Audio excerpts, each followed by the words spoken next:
On this week's episode of Ride the Lightning, the Tesla and EV podcast, Tesla's more luxurious, longer wheelbase 6-seat Model Y L looks set to enter another new region, setting it up for a potential global rollout sooner rather than later.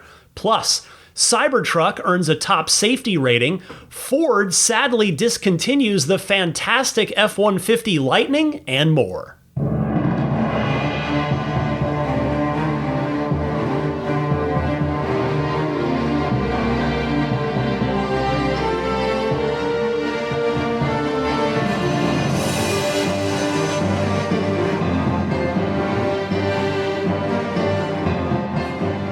What's happening, friends? Welcome to Ride the Lightning. It is your weekly Tesla and EV podcast, episode 542, publishing on December 21st, 2025, recording as usual on the previous Friday evening, December 19th, 2025.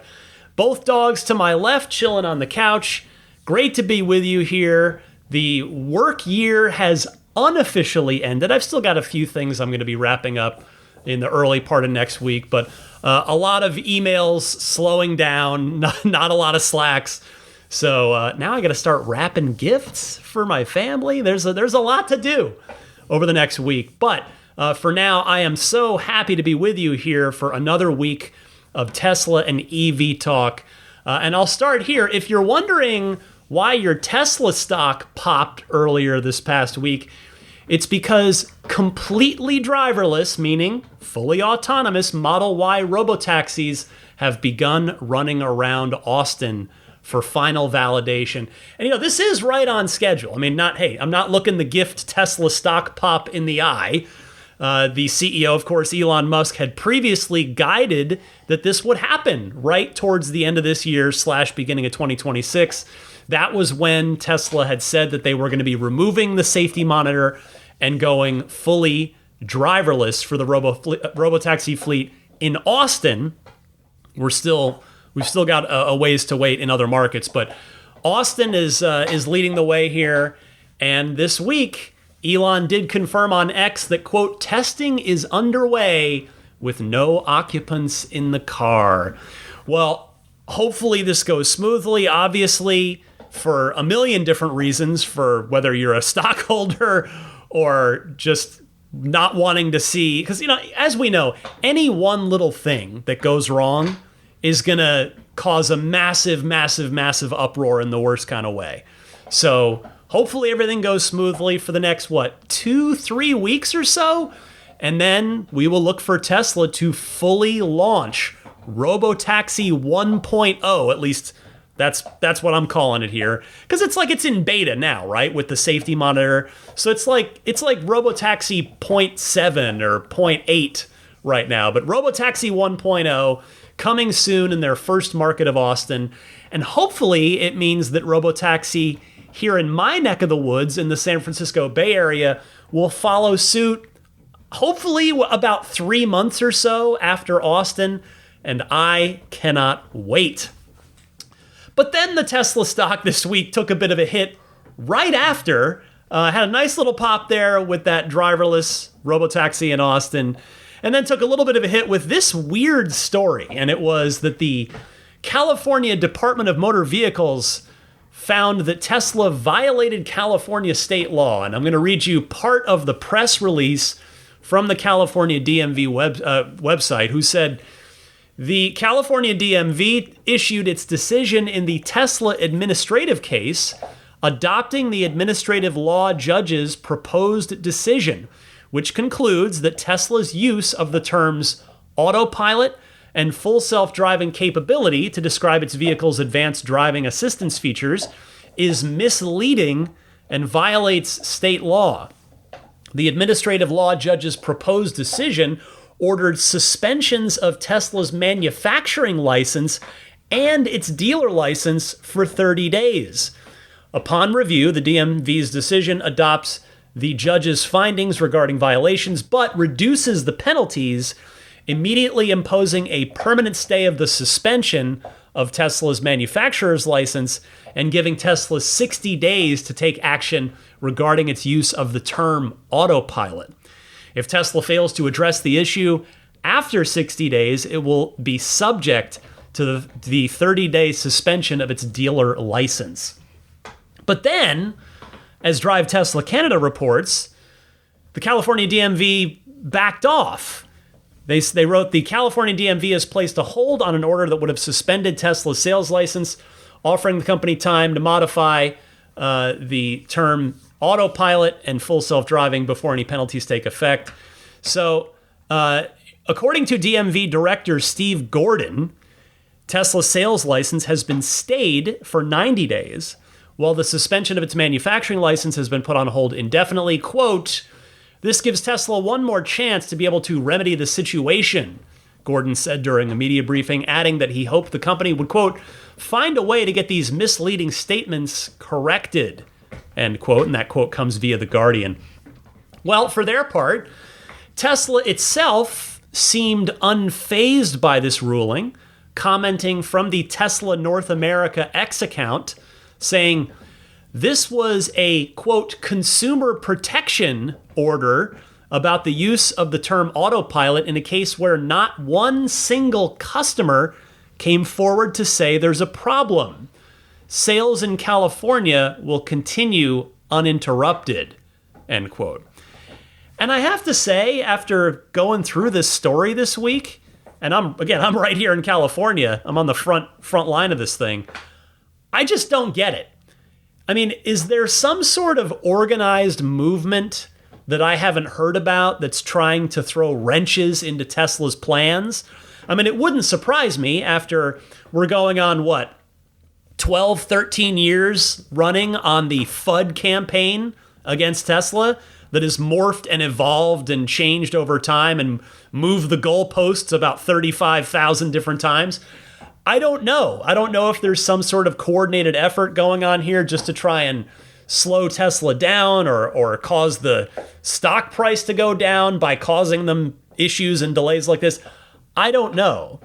Now, in fairness, I do recall a bit of hand-wringing over the term autopilot several years ago, but that seemed to come and go, and the complainers at the time either accepted the term or abandoned their crusade. So it doesn't seem like it's connected, but getting back to the present-day situation, it sounds like Tesla is not intending to take any action here, but if this escalates and they ultimately choose to rename the system, to me it seems like just adding the same supervised, in parentheses, to the term autopilot that they're using for FSD would cover it. I mean, I would think so. So it would be autopilot, parenthesis, supervised. Like, there, I fixed it. Like, because then it's, okay, the name is supervised autopilot. Like, that, I can't imagine is going to confuse anybody, in the same way that full self-driving supervised is pretty straightforward. Like, the car drives itself, but you have to supervise it. I'm up to 96% of my miles on my AI4 car since installing 14.2 that have been done on FSD. I used it all the way today. I had a few errands to run today, down to get some heart medication for Daisy from the cardiologist. Just a couple things that I wasn't even intending to take the car out, but it performed phenomenally. It did great. I mean, I had a couple little interventions, but nothing major. But anyway, supervised does seem to solve this, at least to my, I think, common sense perspective here. So we shall see if this goes any further or if it fades away. Before I get to this week's main story and all of the rest of the Tesla and EV news, and there is, as usual, plenty, I wanted to take a quick moment to mention my Patreon. That is the way that you can voluntarily choose to support the podcast. It is the holiday season, so maybe now's the time when you'll do it, when you're willing to say, you know what, Ryan, yes, you have earned my support. Because that's what I'm trying to do. I'm trying to earn your support. I know it's not given, it is earned, but I'm here every single week for 542 weeks and counting, doing my best to bring you an informative and hopefully even a little entertaining hour to hour and a half each week of Tesla and EV news. So if you'd like to support me on Patreon, you can visit my Patreon page at patreon.com/Tesla podcast to see all of the different support tiers there, starting at just $5 a month. And for just $5 a month, you'll get an ad-free episode every week, and you'll get early access to that ad-free episode each week.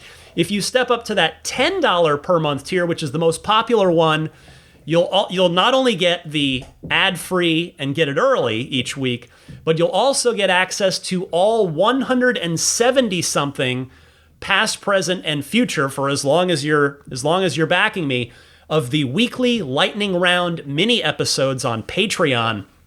This week's was about my latest review of the Tesla diner after I was able to stop in there during my LA business trip last week, because some menu items have changed. There have been some changes there, and I wanted to talk about those. I think it's about 15 minutes of a mini episode this week, which is about generally how long they tend to run. So if you'd like to support me, Patreon is the way to do it. Patreon.com/Tesla podcast. If the month-to-month thing is not your cup of tea, there is an annual pledge option where you can pledge once for an entire year of support. And if you're kind enough to do that, I try to say thank you by offering you a 10% discount on that annual pledge. So hit up the Patreon page, or you can just click the link in the episode description if you'd like to check it out. Our main story this week is about the Model Y L, which has been lighting up the sales charts in China, and now it looks like it may be heading to Europe. They received European approval, they meaning Tesla, and it's looking like it could launch early in the new year. I saw this story on Drive Tesla Canada, who wrote in part, Tesla is preparing to expand the Model Y lineup in Europe with the arrival of the Model Y L, a longer 6-seat version of its best-selling electric SUV. Newly surfaced European Union type approval docs suggest the vehicle could launch as soon as Q1 of 2026, marking the first international rollout of the Model Y L outside China. The approval was first highlighted by European Tesla watcher EI Vissa on X, I'm probably not pronouncing that correctly, sorry to that person, who shared detailed specifications confirming that the Model Y L has now cleared the necessary certification hurdles for Europe. According to the EU approval documents, the Model Y L is equipped with an 88.2 kilowatt-hour LG Energy solution and a nickel metal battery pack internally listed as LG5N. The pack operates at a nominal voltage of 369 volts and contains 4,600 cells, up from the 4,416 in the standard configuration. On 19-inch wheels, the Model Y L is rated for up to 423 miles or 681 kilometers of WLTP range, putting it among the longest range Model Y variants ever produced. Quick side note, just as a friendly reminder to everybody, WLTP is always way, way, way more, shall we say, forgiving than the EPA range. It doesn't actually get 423 miles. I still don't know why WLTP is the way it is, because it's just not accurate. Anyway, getting back to the story. Power comes from Tesla's familiar dual motor all-wheel drive setup. Curb weight is listed at 2,163 kilograms, while payload capacity reaches 1,241 pounds, excluding the driver. The Model Y L, destined for Europe, will be produced at Gigafactory Shanghai, continuing Tesla's strategy of exporting Chinese-built vehicles to international markets. One notable omission for now is towing capacity. The EU documentation confirms that the Model Y L currently has no certified tow hitch, though this could change closer to launch. With EU approval now secured and production already underway in China, all signs point to Tesla launching the Model Y L in Europe in early 2026, giving buyers a long-awaited 6-seat electric SUV option within the Model Y lineup. Well, first of all, just in a vacuum, just off the top here, this is fantastic news. We're talking about a great variant of the Model Y that has been selling like hotcakes in China. I'm really glad that it looks like Europe is getting it very quickly. Not just getting it at all, but getting it soon. And again, it sure does appear that way because Tesla's filed documents, proactively filed documents with European regulators to get the approval to sell it in Europe. That sure seems like Tesla's serious about bringing it to market there. And it also does make practical sense too, right? Because, let's be honest, Tesla's sales have been mostly down in Europe specifically this year. So introducing a new variant that has proven successful in another market already, that's a pretty easy way to try and get sales back on track. And yes, I know part of the reason that sales are down in Europe is because of the Model Y changeover, and the Model Y really is the dominant vehicle in that region, even more so than it is in the US or any other region. At least here in the US, we've got 5 Teslas. There really are only 2 in Europe. It's really Y and 3, and the 3s are imported from Giga Shanghai. The Y is the only one, as you all know, that's actually produced locally in the European region.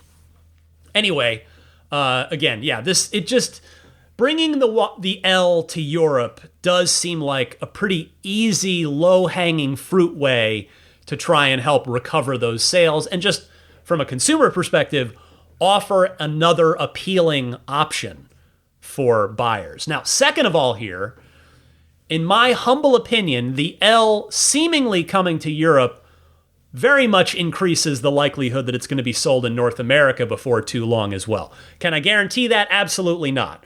But it certainly increases the likelihood. I mean, the US, as we all know, is Tesla's biggest market. And I could accept the idea that Tesla wanted to, maybe the original plan was just sell this thing exclusively in China because there's no Model X there. But you absolutely can get an X in Europe, although admittedly it's a pretty big full-size SUV, which might not make it a great fit, literally, on European roads, whereas the Model YL is a smaller car, maybe not in the length department, but in the width department in terms of the width of their roads over there. And thus, the Model YL might make more sense for European roads than the X does, to say nothing of the fact that the Model YL is quite a bit cheaper than a Model X. So the final point I wanted to make on this Model YL story is my only head scratcher with this, and that is, why would this be exported from China rather than just built right at Giga Berlin? I can't make heads or tails out of that. Giga Berlin is a big factory. Elon has talked in the past about wanting to build the cars closest to where the customers are, to minimize on not only the costs of transporting the vehicles to their customers, but also the emissions of doing so. So that I don't really get why these would be coming from Shanghai rather than Tesla carving out some production space in either on the existing production line or on a new production line. I mean, I understand that a new production line would require a significant financial investment, but I just don't get why this is not being incorporated into the manufacturing strategy at Giga Berlin. I mean, is production on the vanilla Model Y that maxed out in Berlin that they simply can't afford to take away from that in order to do the Model YL? And that's not I'm like genuinely wondering. I'm not trying to be, clever with that question. I'm genuinely curious about that. I just don't have the answer. But ultimately, as I said at the top of this story, this is excellent news that the L is moving to another territory. And hopefully, as I said, it means that we will see it here in North America in, I guess, as soon as Q2, potentially, maybe Q3. And then maybe by this time next year, by the very end of next year, the Model YL will be available worldwide. That would be awesome. Well, I decided to make the Model YL the subject of this week's Patreon poll because I am always fascinated in new variants of Tesla vehicles, whether it was the Performance Model 3 coming along later after the Highland had debuted. Of course, I ended up buying one. The Model Y Performance coming along, and now the Model YL technically the Model YL came first, and then the Model Y Performance. So this week's Patreon poll question, which I politely remind you, you do not need to be backing me on Patreon. You do not need to be giving me a dime in order to vote in each week's Patreon poll. All you got to do is stop by the page, which again is patreon.com/Tesla podcast, to vote in each week's Patreon poll. The poll questions typically go up on Tuesday evenings. We'll see. I might try to get to it earlier this week since it's kind of it is not kind of, it is a holiday week. I am technically working, but I anticipate it's going to be pretty quiet. So I might be able to get the poll question up a little quicker this week. Anyway, the poll question was, what's your interest level in the 6-seat Model YL? Interesting results, and certainly encouraging ones for those of you hoping, like me, that the Model YL does go global and is made available not just in Europe, but here in North America as well. 30% of you said, I'd be very interested in the Model YL if it was available in my region.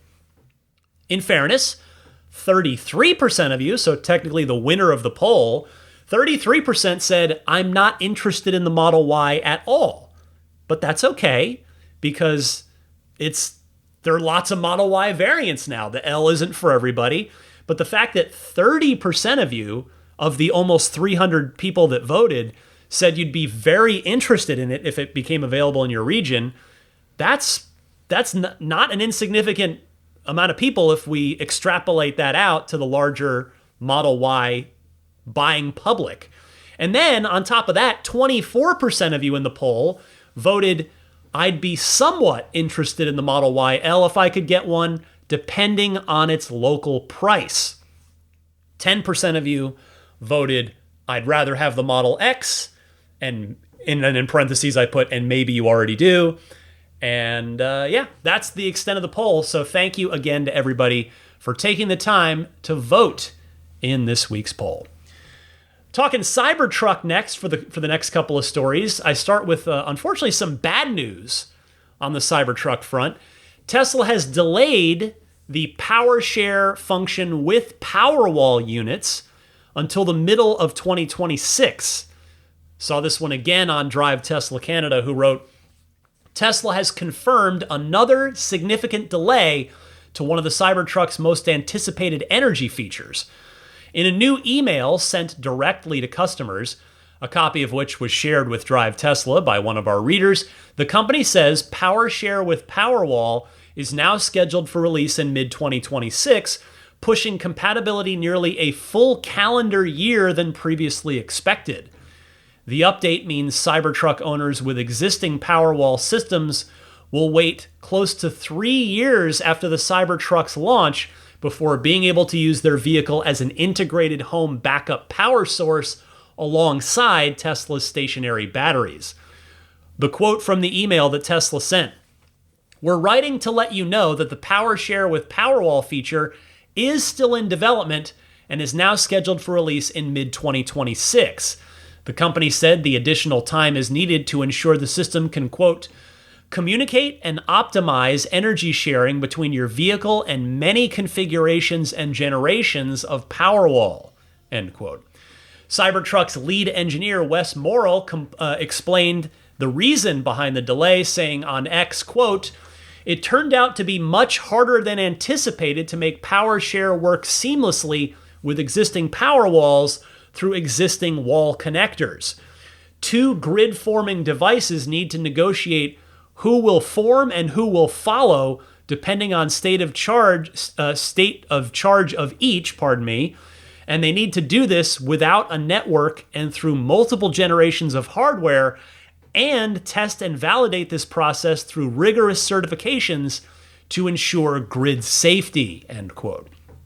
Well, I am certainly glad that Tesla is staying committed to making this happen and still working on it. Is it good news? Of course not. If you've got a Cybertruck, this is not what you want to hear, but Tesla is remaining committed to it. And that's, if it's harder than they thought, then it is what it is, right? They're working on it. So if you're a Cybertruck owner, I think you are certainly within your rights to be a bit upset, or at the very least a bit disappointed in this, because it is definitely a big selling point for the truck for folks who've already bought into Tesla's ecosystem on the energy side of Tesla's business.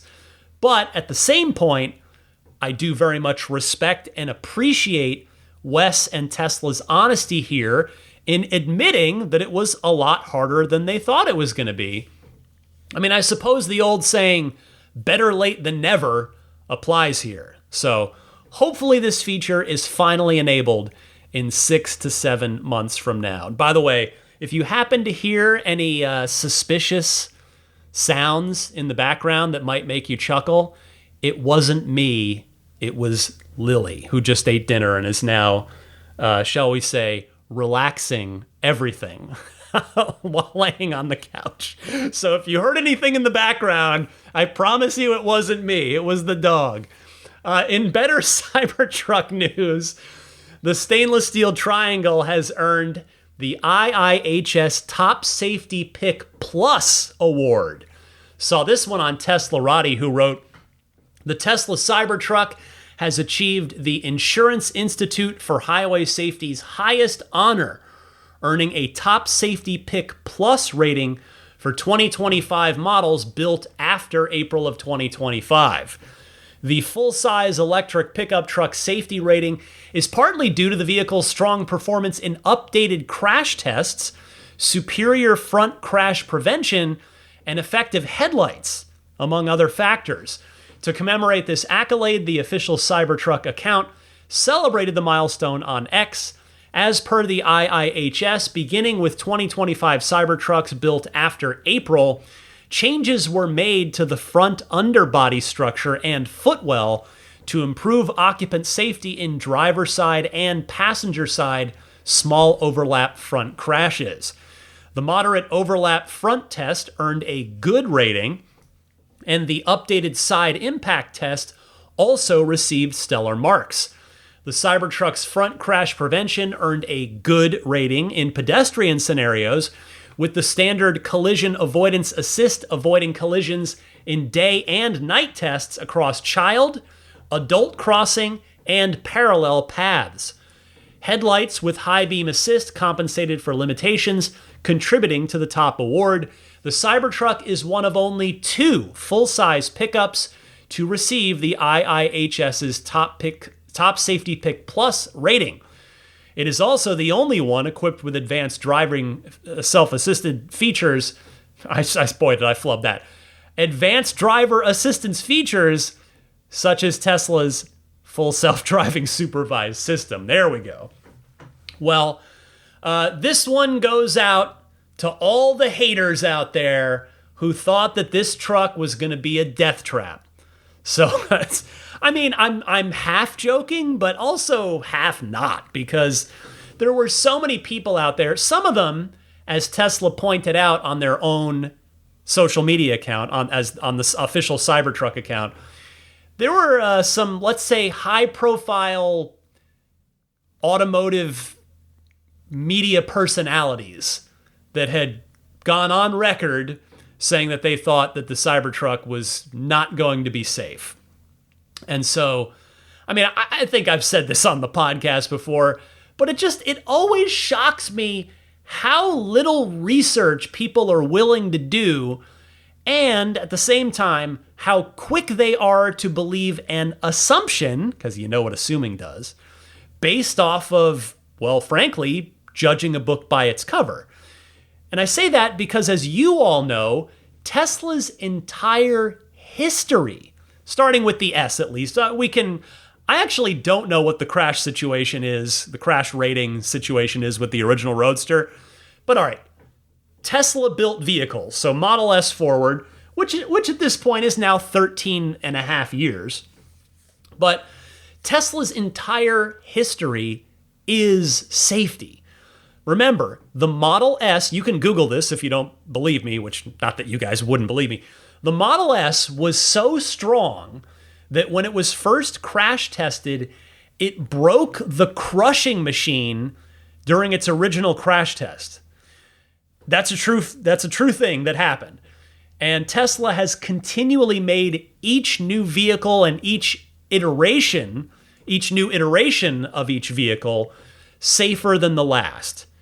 And Tesla deserves to have a reputation as good as, say, Volvo, right? If I ask you, name a safe car, I bet you of people that would guess, people that know anything about cars, maybe not even, maybe just the general, if we just Family Feud this thing and we survey 100 people, name a safe car, it's going to be the first person at the podium is going to be like, Volvo, show me Volvo, number one answer. Well, who should be the number one answer is Tesla. That's who should be the number one answer. Nothing against Volvo. No disrespect there. They make safe vehicles. That's a good thing. But Tesla does not have that reputation, which they've earned, but they don't have it on a general public level. They do within the Tesla community, certainly. We know. But I'm going to bring it up again. This is yet another reason that I would love to see Tesla do some mainstream media advertising, because the engineers and the designers have done the work at Tesla.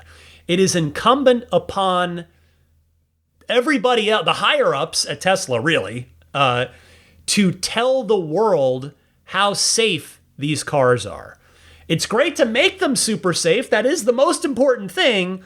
But if nobody knows about it on a, again, larger societal scale, it's a little self-defeating, right? A little bit. So in any case, congratulations to the Tesla Cybertruck team and Tesla's engineering teams. Y'all did it again. You took a stainless steel triangle and you made it ridiculously safe, even when you can take a hammer to it, a sledgehammer, and not dent the body, and it's an incredibly safe vehicle as per an independent regulatory authority. Great stuff. Next this week, staying on the, not quite the subject of Cybertruck, although when I think of this story, I think of Cybertruck, which I guess I'll explain in a minute. But Drive Tesla Canada had a story this week that says Tesla may be laying the early groundwork to enable Starlink in its vehicles. Drive Tesla Canada says, in a newly published patent application, the company describes an RF transparent roof assembly capable of embedding satellite and cellular communication hardware directly into the vehicle's structure, potentially creating a native platform for satellite connectivity alongside existing cellular networks. The application was filed in May of 2024 and published in December of 2025. It describes replacing a traditional metal or glass roof with a radio frequency, or RF transparent polymer panel. Materials like polycarbonate ABS or ASA, specifically so antennas and electronics, can be integrated directly into the roof without signal blocking, quote, metallic occlusion. The stated goal is clearer RF performance while consolidating multiple overhead systems into a single module. Tesla also frames the invention as a solution to the shark fin problem.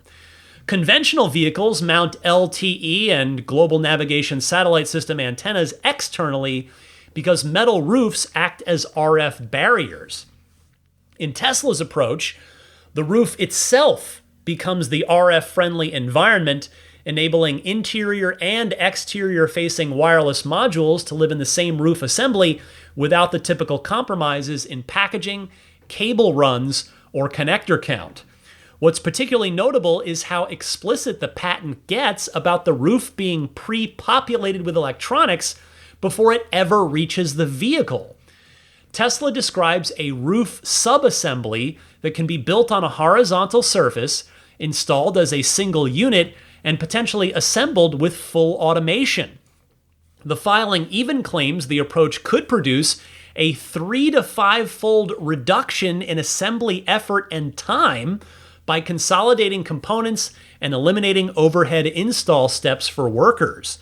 Connectivity aside, the filing includes a safety angle, a polymer membrane effect that allows the roof and headliner to stroke together through deflection during impacts, helping meet head injury standards while potentially reducing by potentially reducing headliner thickness and improving headroom. The roof can also be made opaque to reduce solar load, while integrated foam layers improve thermal and acoustic insulation. While the patent stops short of naming Starlink outright, the architecture Tesla describes closely mirrors what an integrated Starlink solution would require. A roof designed specifically for satellite field of view, free of metallic interference, with onboard processing and connectivity hardware already consolidated into a single module, aligns neatly with SpaceX's low Earth orbit network. Well, thank you to Drive Tesla Canada there. And while this is an admittedly speculative piece, right? As they said, there's no evidence to suggest that Tesla is necessarily actively working on bringing Starlink specifically to the cars. It certainly is notable because this really smart-sounding patent is absolutely a foundational piece of what it would take to get Starlink into a Tesla vehicle during the manufacturing stage.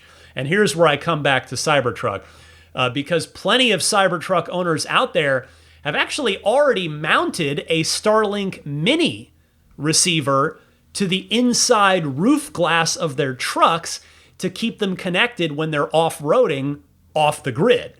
This patent, if it went into production, would be a much larger scale version of that, and it would ultimately allow Tesla to not have to rely exclusively on AT&T, at least here in the US, for the internet connectivity in its cars. Now, I do think it makes sense to get there someday, to eventually get Starlink into the cars, though maybe, I don't know if it's going to require further miniaturization of the Starlink tech. And actually, as I say that out loud, I'm now remembering, well, wait, no, maybe we're already there, because there are Starlink-capable cell phones on the market right now. So that's about as miniaturized as you can get. But anyway, yes, as I said at the top, this is speculative, but it would be logical for Tesla to prefer to do business with SpaceX, if possible, rather than AT&T. Nothing against AT&T, but Tesla's going to save money if they're keeping it within the Muskiverse.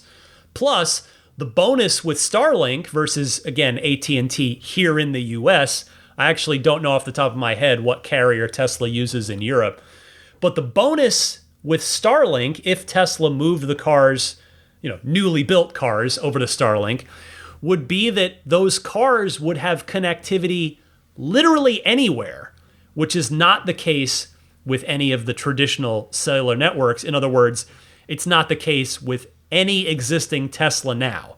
There are dead spots that you can find with your car that would not be the case if Starlink were in there. A quick word from my friends at Accelerate Auto before I continue with the other EV news this week. And as you may have heard, Tesla now offers their own battery and drive unit extended service agreement, but it's not for every Tesla owner, and it's not the same kind of protection. Tesla's battery ESA is available only for the 3 and the Y. If you own an S, X, or Cybertruck, this coverage isn't even an option. For those who qualify, Tesla's battery ESA lasts just 2 years or 30,000 miles after factory coverage ends. Xcare's battery and drive unit protection is built for long-term ownership, not short extensions. Tesla charges a $500 deductible per visit. Multiple visits mean multiple deductibles. xCare offers flexible deductible options designed to limit repeat out-of-pocket costs. Tesla requires all covered repairs to be done only at Tesla service centers. xCare works with approved EV repair facilities, giving owners flexibility when wait times matter. Tesla excludes battery degradation, capacity loss, and software-related performance changes. xCare focuses on actual battery and drive unit failure risk, not just narrow definitions. Tesla offers limited coverage, limited models, limited time. xCare delivers broader, longer-term protection. When you compare them side by side, it's not close. Go to xcare.com to find the best coverage plan for you today. That's xcare.com, and tell them Ryan from Ride the Lightning sent you. In other EV news this week, sad news. Ford is canceling the all-electric F-150 Lightning and also announced it would take a $19.5 billion charge as it aims to quickly restructure its strategy regarding electrification efforts, a massive blow for the Detroit-based company that was once one of the most gung-ho on transitioning to EVs. Thank you to Teslarati for this one. They wrote, the announcement comes as the writing on the wall seemed to get bolder and more identifiable. Ford was bleeding money in EVs, and although it had a lot of success with the all-electric Lightning, it is aiming to push its efforts elsewhere. It will also restructure its entire strategy on EVs, and the Lightning is not the only vehicle getting the boot. The T3 pickup, a long-awaited vehicle that was developed in part of a Skunk Works program, is also no longer in the company's plans. Instead of continuing on with its large EVs, it will now shift its focus to hybrids and, quote, extended range EVs, which will have an onboard gasoline engine to increase traveling distance, according to the Wall Street Journal. Quote, Ford no longer plans to produce select larger electric vehicles, where the business case has eroded due to lower than expected demand, high costs, and regulatory changes, the company said in a statement. Ford has lost $13 billion on its EV business since 2023, and company executives are more than aware that they gave it plenty of time to flourish. Andrew Frick, president of Ford, said, quote, rather than spending billions more on large EVs that now have no path to profitability, we are allocating that money into higher returning areas, more trucks and van hybrids, extended range electric vehicles, affordable EVs, and entirely new opportunities like energy storage, end quote. CEO Jim Farley also commented on the decision saying, quote, instead of plowing billions into the future knowing these large EVs will never make any money, we are pivoting, end quote.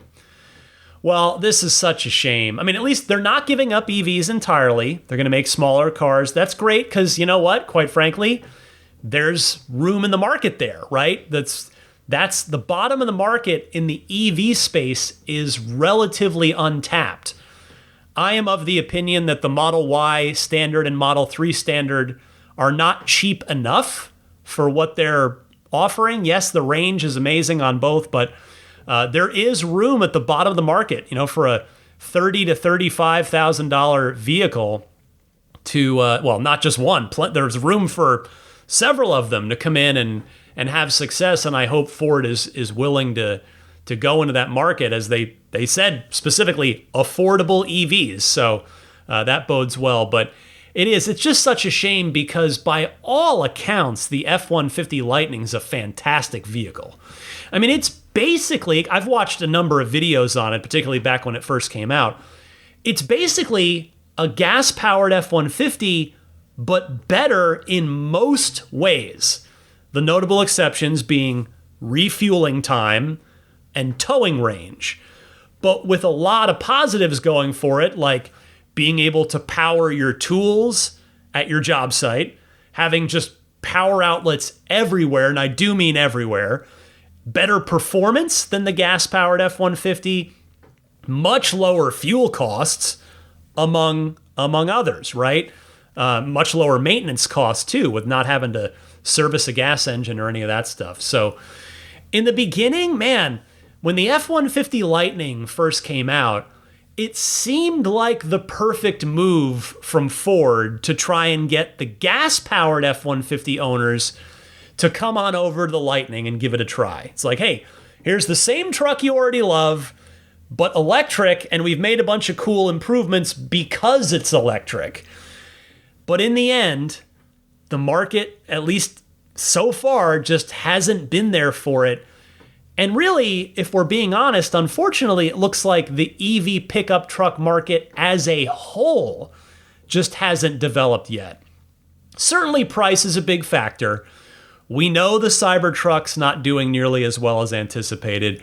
Rivian sells very few R1Ts compared to R1Ss. Like, it's the ratio of S's to T's there is it's big. It's a very wide ratio. GM's not exactly got a line of buyers out the door for the Silverado EV or the Sierra EV, its cousin, let alone the Hummer EV. And again, it's really just too bad. The one that's I'm optimistic about and holding out hope for is the Slate truck. If Slate can make it to market as a pretty small, pretty cheap pickup, I hope it will be able to find success where these big, full-size EV pickup trucks have not. And finally, this week in other EV news, slightly less sad than the F-150 Lightning getting discontinued, but still not great here. Volkswagen has pulled the plug on the 2026 ID Buzz in the US and Canada. One more tip of the cap to Drive Tesla Canada, which is where I saw this story, and they wrote, Volkswagen has confirmed it will not offer the all-electric ID Buzz in the US and Canada for the 2026 model year, just 1 year after the retro-styled van launched in North America. While the automaker insists the model has not been canceled outright, mixed messaging from dealers and a pause in production have raised questions about whether the ID Buzz will ever regain momentum in the market. In a statement provided to Car Scoops, a Volkswagen spokesperson confirmed the decision, saying, quote, following a careful assessment of current EV market conditions, we have made the strategic decision not to move forward with model year 26 ID Buzz production for the US market, end quote. The company framed the move as a temporary pause rather than a cancellation, emphasizing that the ID Buzz remains an important, quote, halo product for the brand. Volkswagen Canada has confirmed that the 2026 ID Buzz will also not be sold in Canada. VW Canada also confirmed it's not being canceled, and an updated 2027 model will be released. Quote, we are pulling ahead the 2027 model year and skipping the 2026 model year, the company said in a statement to Drive Tesla. Well, sadly, if I'm being realistic here and honest, I can't say I'm surprised. The Buzz is super cool. I haven't driven one, but I will say, totally honestly, I love seeing them on the roads. I love that they're available in fun, funky colors. I love that they've got the two-tone color scheme going on. I love the look of them. I do. I love seeing them on the road.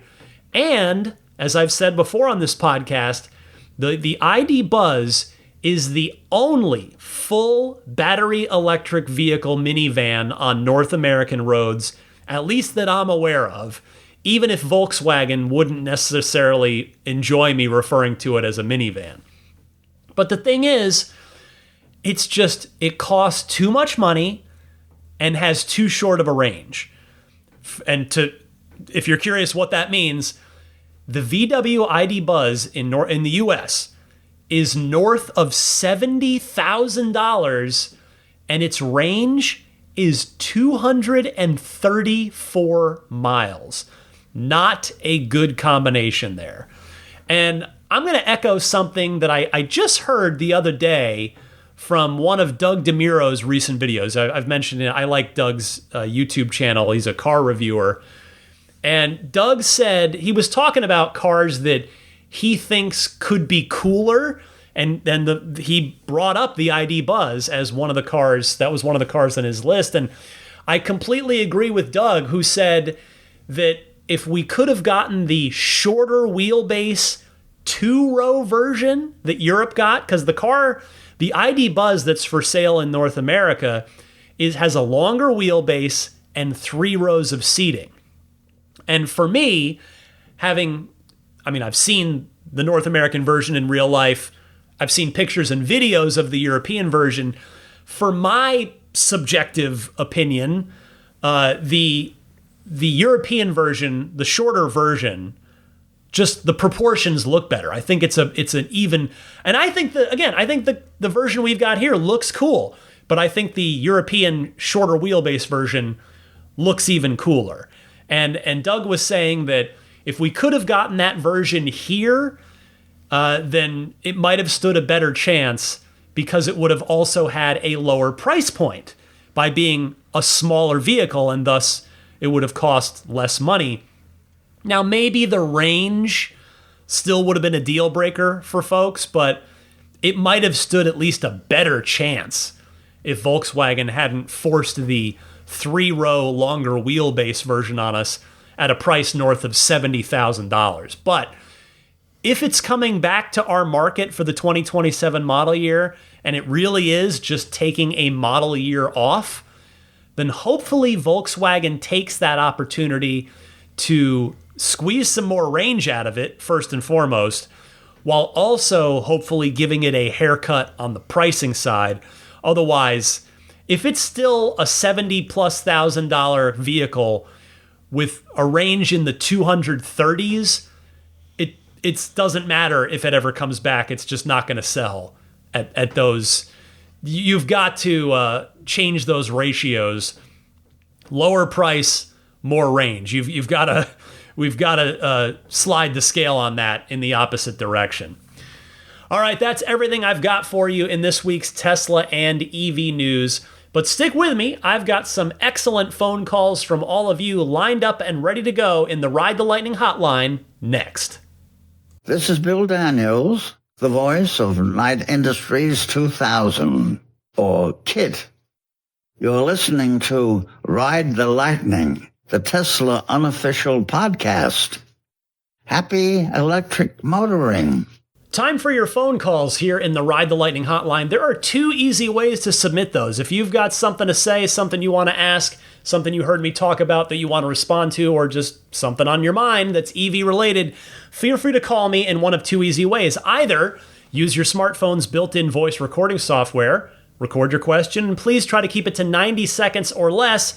Then email that file to me at my podcast email address, which is teslapodcast@gmail.com. Or take that same 90-second or less question and just call in and leave a message on the Ride the Lightning hotline, which is kindly provided by lifeonrecord.com. That phone number is toll-free and you can call it anytime. It's 1-888-989-8752. That number again, 1-888-989-TSLA. Up first is Brian from Colorado talking EV RVs. Oh, Brian from Arvada, Colorado, calling again on my favorite topic from my Tesla, my Model 3, and that is RV. So excited from the last show. You had that hint from one of the bigs that maybe the Robovan might be in store for an option here for an RV. I've got a much simpler idea here. I'd love to have your thoughts. And that is to license FSD to an EV RV manufacturer. Tesla would make money both ways, make it an exclusive. That manufacturer would pay Tesla a boatload of money for the exclusive right. And then secondly, when you buy that RV, tack on not $8,000 like you do here for our Teslas. Let's make it $20,000. You'd be making money that way too. And then down the road, if you want to ever make the Robovan and then make an option for an RV, you can, have in the contract, you cancel the exclusive, and now the exclusive is with Tesla itself. That would seem to make a lot more sense. So love the show and welcome your thoughts. Take care. Thank you, Brian. I am glad to hear that you're fired up about the possibility of a Tesla-based EV RV. I like your idea, and I think it's pretty plausible, with one exception that I think I have a solution for: the FSD licensing. I think it's safe to say that the RV companies out there are not nearly as big as the major automakers in the car industry. So my point in bringing that up is to say that the cost to license FSD might be prohibitive. However, I think the solution to that for both parties would simply be that Tesla charges a much lower licensing fee up front, but then takes a piece of every FSD package sold on that EV RV, however much they end up charging for it. They just take they agree upon a particular percentage of that. That to me would seem like a win-win for everybody. I'm also not a businessman though, so I could be totally wrong. But Brian, I hope you get one in your driveway someday. Thanks so much for calling in. Let's go next to Ian from Toronto. Hey, Ryan, Ian from Toronto, longtime listener, first-time caller. There was a tip from a caller recently about lifting off the accelerator for regen and stuff like that. That was not correct information. I just wanted to clarify something. So there are, I'm not privy to the algorithmic engineering of the motors and the torque sensing of that assembly, but I can tell you from experience that when you lift off, the regen does not activate if there's not enough traction. There is enough torque sensing at the rear, in my car, for example, in my rear-wheel drive Model 3 in the snow. And this is also the same on my all-wheel drive Model 3, which was a 2023. This one's a 2022, this rear-wheel drive. Anyway, when you lift off in snow, the sensors at the wheel torque sensors can tell when there's traction or not. And if, for example, there's no coefficient of drag, or there's no drag on the tires, like traction, then the system will not give you regen. So I tested this going down a snowy, icy hill, and I let off the throttle. It just rolled downhill. It didn't give me any regen. So you don't have to be careful with that. Tesla's already engineered that into the product. Just want to leave you with that. Great show, and we'll continue listening. Hope you have a great day. Ian, thank you very much for this great first call-in for you. A+, no notes. Don't let it be the last call-in from you, sir. But I do appreciate the explanation. I will readily admit that this is a complete blind spot for me because of where I live and the lack of snow here. And it certainly makes sense that Tesla has thought through this, especially when you consider that we don't hear about Tesla accidents left and right in the snow. So clearly there are smarter people than me working at Tesla, which is a good thing. We want them to be smarter than me. Thank you again for your call, Ian. Appreciate it. Next is Glenn from Cape Town, South Africa. Hey, Ryan and the Ride the Lightning audience. This is Glenn here from Cape Town, South Africa, and I am so excited. Mid-December, we're flying off to the UK to visit my sister and her family for Christmas. Yep, I haven't seen her in 8 years. So the level of excitement is at heaven's levels high, as you can imagine. But the level of excitement that I'm also having is the fact that I'm going to see Teslas for the first time in person. Yes. I've been living vicariously through you guys, where you guys are driving these cars, you're seeing them around, driving all over the place for goodness knows how many years. And finally, I'm going to get to see them in person. We are hoping to rent one on Turo for 3 days or so, but also my sister has a friend who's just purchased a brand new Model 3, and she is priming him for me to take it for a spin. Of course, I'm going to leave adulting in Cape Town as I prank my family with the emissions test mode. So, yes, I am so excited to be able to experience these awesome vehicles that you guys are just like every day, So yeah, I'm so excited. I just wanted to share that with you. But first of all, have a great Christmas, have a great holiday. And just going to continue to ride the lightning, living vicariously through you guys. But yeah, this holiday is going to be awesome where I get to see them. All right. Thanks, Ryan. Cheers. Bye. Glenn, I was in the same position that you are once, so I really do empathize with your call, and I completely understand how you're feeling. As I used to say pretty often in the early years of this podcast, I was like the kid with his face pressed up against the glass on the outside of the building, looking in, hoping to get my own Tesla one day. You have it far tougher in a first world way, of course, in that you've never even seen one in real life in your country. So please don't take this the wrong way, Glenn, but you might be the only listener of this podcast who can make that claim, but not for long. In fact, perhaps by the time I'm playing this call, you are most likely already on your trip. So I wish you safe travels to and from the UK. I hope you have a lovely time with your sister. And I hope you are like a kid in a candy store getting to finally have fun with a Tesla in person. And I hope that someday that you do come to San Francisco, because if you do, I can call up one of my friends who has a Plaid and we can go play with that and show you what that's all about. Or if the unbelievable finally happens one day and my Roadster eventually gets delivered, well, we can go play with that if you visit here during that time. Anyway, Merry Christmas to you as well, Glenn. Cheers. Thank you so much. And thanks to everybody who very kindly took the time out of their day to call into the podcast to potentially be featured on an upcoming episode. I promise I will get to more of your Ride the Lightning hotline phone calls on next week's episode. But for now, I scoot right along to what's going on with me and our two Teslas. Well, the older one that lives outside under a car cover is in extraordinarily dire need of a proper cleaning. But when I was gearing up to do it, I was like, okay, this weekend's going to be the time. I'm finally going to do it. I haven't had time the last couple weekends. I look at the weather forecast, 90+% chance of rain every day for the next 7 days. Well, I guess I'm not quite going to be washing it. So that's okay. That's the ultimate first world Tesla problem. But I'm really looking forward to the holidays. And like I said, I've continued to use FSD 14.2.1 a lot when I've been driving my newer car. Again, I'm about 96% on my of my driving has been on FSD, and it's doing really well. It's not perfect, definitely not perfect, but boy, has it gotten real good, and it's just been fun to watch it evolve. So I hope I'll say this with all sincerity, boy, do I hope the Tesla AI team gets some well-deserved time off over the holidays. I mean, I know they're out there. They never stop, right? Like, as I was saying at the top of the show, with the robotaxi push in Austin to get the safety monitor out, they're probably working really hard on that to just make sure the software is in as good a shape as it can be before they fully replace, or I should say remove, this is the word, remove the safety monitor from the car. But I really do hope the Tesla AI team is able to get some well-deserved time off over the holiday break.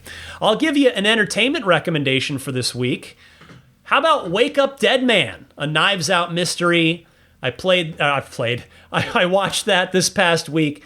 Took me a couple sittings to get through because I end up, by the end of the night when I have I have maybe like 30, maybe 60 minutes to watch some TV or play a game.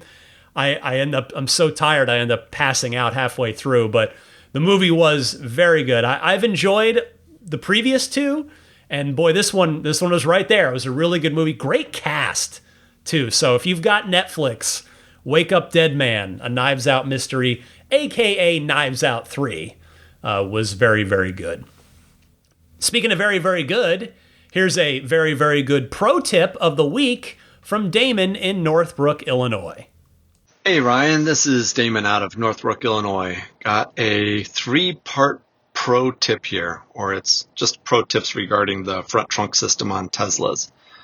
Specifically, my early Tesla experience was with my 2018 Model 3, and it had hooks in the front trunk where you could try to hang bags on it. They didn't work very good, so I imagine that's why they took them out. But if you want to stabilize your grocery bags better in the front trunk, you can tie a little knot in it in the plastic bag and then hang that over the weather seal and then close the trunk on that to keep the bags from moving around inside the trunk when you close it. And when you do go to close it, Sometimes like I'll have something in my hand where I can't put both hands down on the hood. And I actually don't like to do that because usually they leave handprints. So you can take your forearm and lay it sideways, like just kind of disperse the pressure with your forearm and press your front down with that, which is nice because usually if you have a sleeve or they're usually not as oily as your hands, they don't leave a big mark. And it's doing the same thing that pressing with two hands is dispersing the pressure. And then also, to get into the front trunk, I don't like the app on my phone to do it because I have to enter my passcode. I don't like the Face ID on my phone, so I enter a passcode. So it's a multi-step thing if I hit the front button on my app. So if you have an Apple Watch, you can have the app open on that, and you don't have to have a passcode to quickly access the front with that. So I often do my climate control through my Apple Watch and do my front through my Apple Watch because it's just faster and I don't have to do a sign-in when I'm using them. So there's a couple of pro tips for the holidays. Hope it's useful. Thanks, and look forward to the next one. Take care. Damon, these are great suggestions. Thank you so much for calling in with this. I love this segment of the show because I get to learn stuff. Hopefully, you all get to learn stuff here as we wind down. After learning about what's going on each week, we get a little pro tip of the week from the community about our cars that maybe makes us all a little more, gives us a little more enjoyment or practicality or both out of our cars. So thank you, Damon, for calling in with that. If anybody else out there has a good Tesla or EV pro tip of the week, I'd love for you to call in with it so that I can learn from it and I can share it with everybody and we can all learn from it. So the way to send in a pro tip of the week is simply to call into the Ride the Lightning hotline. No problem. I will listen to the call and I'll file it in with into my pro tip of the week folder and I'll play it on an upcoming episode. So refer back to the previous segment there, the Ride the Lightning hotline, to hear the 2 easy call-in instructions for sending in calls and or pro tips of the week. Some friendly merchants to mention here that could be of use to you and maximizing the fun in your Tesla. All these guys that I'm about to mention offer a discount for Ride the Lightning listeners.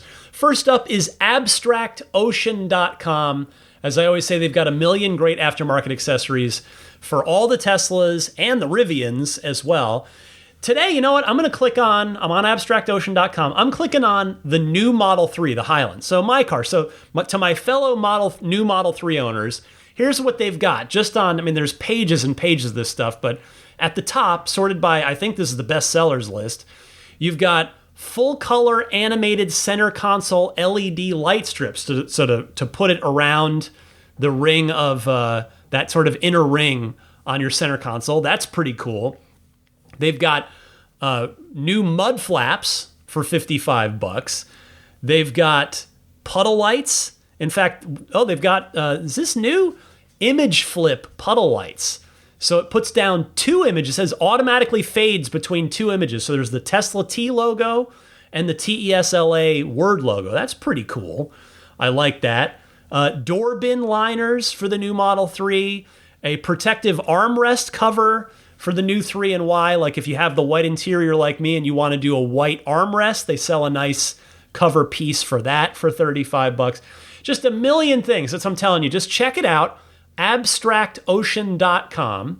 Throw everything you like into the online shopping cart, and when you get to checkout, use the coupon code RTLPodcast to get 15% off of your first order. That coupon code again, RTLPodcast, all one word, no spaces, at abstractocean.com. The snap plate is available at everyamp.com/RTL. And there's a discount code for this. When you've chosen which snap plate you want for which vehicle, you get to check out, use the coupon code RTL for a nice discount. So you think, well, I get a front license plate holder for free with my Tesla. Why should I buy a snap plate? Well, I'll tell you, the one that Tesla gives you sticks to the front of your car with automotive tape. And getting it off, well, let's just say good luck getting it off without scratching or damaging the paint. So that's if you choose to put it on. So don't put it on and get a snap plate instead, They've been redesigned to accommodate the front bumper cameras that are now on all the Teslas. So you can either choose the regular snap plate or the newer, stronger Snap Plate Plus. Both have their signature minimalist aesthetic that blends in really nicely with the front end of the cars. Both are made from recycled, made in the USA plastics with stainless steel reinforcements. Again, get yours at everyamp.com/RTL. And don't forget the coupon code RTL at checkout. If you are in or going to be in the greater San Francisco Bay Area and you want to treat yourself, treat your car to a spa day, Immaculate Reflections will take wonderful care of your car and you will be happy. Shout out to longtime listener Jeff, who just picked up a Model S Plaid and took it over to Immaculate Reflections, where it is getting some awesome work. It's getting PPF as well as some ceramic coating. Well, not some. It's getting all of the ceramic coating on all of the car, of course, because you don't just want to do one panel. You want to ceramic coat the whole car. But anyway, Immaculate Reflections offers professional detailing services for your Tesla or for any other car in your garage that you might love. So reach out via the website to make an appointment, and that website is irdetailing.com. Maybe you want to do ceramic coating, maybe you want to do some paint protection film, or maybe the entire car paint protection film. Maybe you want to do some paint correction to get the paint finish itself looking as good as it possibly can. Whatever you're up for, Immaculate Reflections will work with you, work with your budget, and again, get yourself scheduled by going to the website irdetailing.com and click the contact button either kind of right in the middle there near the top of the website or in the upper left corner. I mentioned the Patreon earlier, real quick again. That is how you can choose to support the podcast if you like. I hope that at some point, hopefully it's today, and if it's not today, hopefully it's soon, that I earn your support on Patreon. It's just $5 a month to support the podcast. That's where the tiers start. The most popular tier is that $10 per month tier that gets those lightning round weekly mini episodes, as well as the ad-free early access that you get at the $5 tier. The perks stack as you go. So in a minute here, I'm going to read the top tier Patreon backers' names, because a shout out is one of the perks they get, because the rest of them all stack up. So by the time you get to the $25 a month tier, you're getting a good number of perks for, well, they're thank yous from me to you for generously supporting what I'm doing via Patreon. The podcast is found on most of the major podcast services, including Apple Podcasts, Spotify, TuneIn, and YouTube podcasts. Just search Ride the Lightning Tesla to find it. And when it comes up, click the follow button. It doesn't cost you anything. The reason to do that is because you will get a push notification on your device whenever there's a new episode, which in this podcast's case is every Sunday at 9 a.m. Eastern, 6 a.m. Pacific, unless, of course, you're backing me on Patreon, in which case you get it as soon as it's done, edited, and uploaded on Friday evenings. And lastly, yes, my email address, teslapodcast@gmail.com, if you'd like to reach out for any reason there. You can also follow me or say hi on social media. I'm on X as well as Instagram, and my username on each of those is the same. That username is DMC_Ryan. And finally, on this very rainy San Francisco evening, I want to say a big hello and thank you to the Patreon backers at the top tiers. I'll start with the tippy top tier. That would be the Roadster in Space tier. Huge thanks and happy holidays goes out to Pete White, Lyle Austin, Steve Radspinner, Fernando Cordero, Lawton from Chicago, Sean Neidig, Neil Weaver, Jackson Wallace, Rolf and Jennifer Evers, Howard Anthony Smith, Victoria Iacovetto, Tesla Hitchhiker 42, Kara Weston, Robert from near Philly, American Home Contractors, Doug Carey, Michael Gallo, and Tony Figueroa.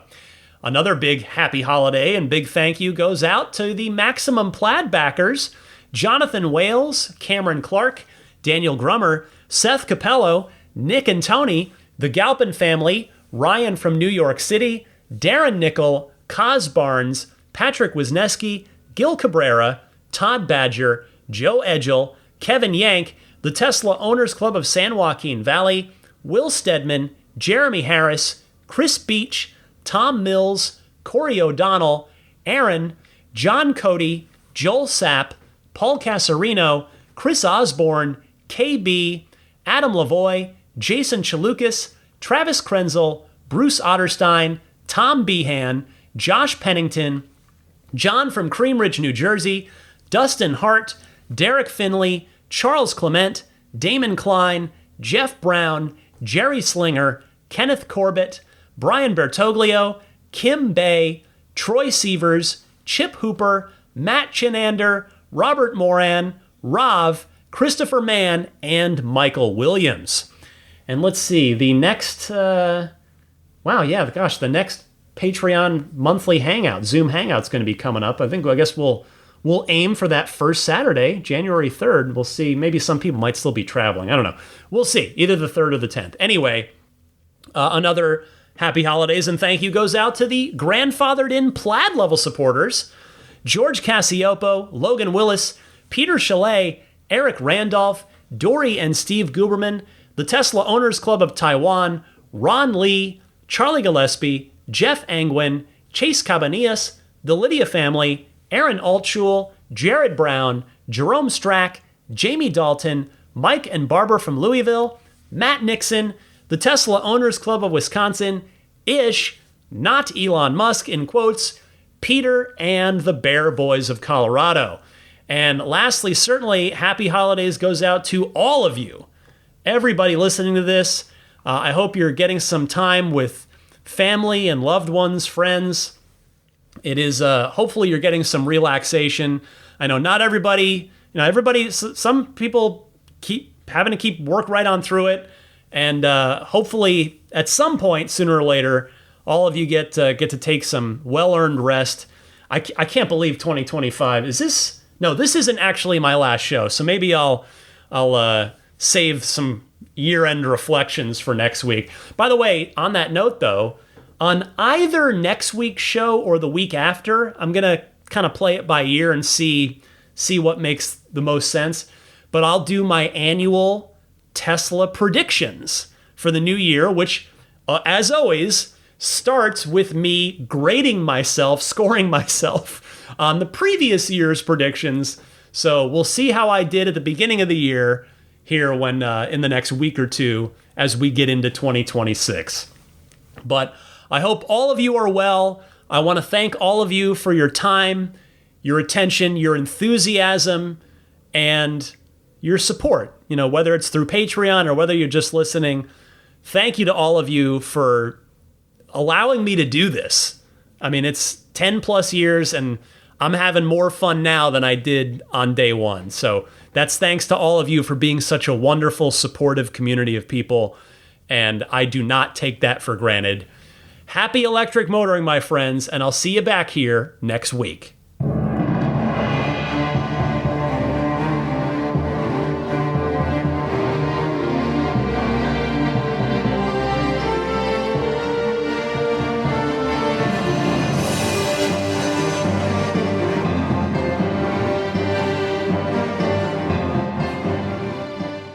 Elon Musk, people don't like Elon Musk. The guy founded PayPal and Tesla, and people are like, yeah, but he's a troll and a bad dad. I'm like, so was mine. He did nothing to fight climate change. Also, have you been in a Tesla? Have you been in a Tesla? My buddy let me drive his Tesla. I laughed out loud at how fast it went. Been clinically depressed my entire life, on dozens of medications, in a Tesla for 13 seconds, cured forever. I think a Tesla is the most fun thing you could possibly buy ever. That's what it's meant to be. Our goal is to make it's not exactly a car. It's actually a thing to maximize enjoyment. It's maximum fun.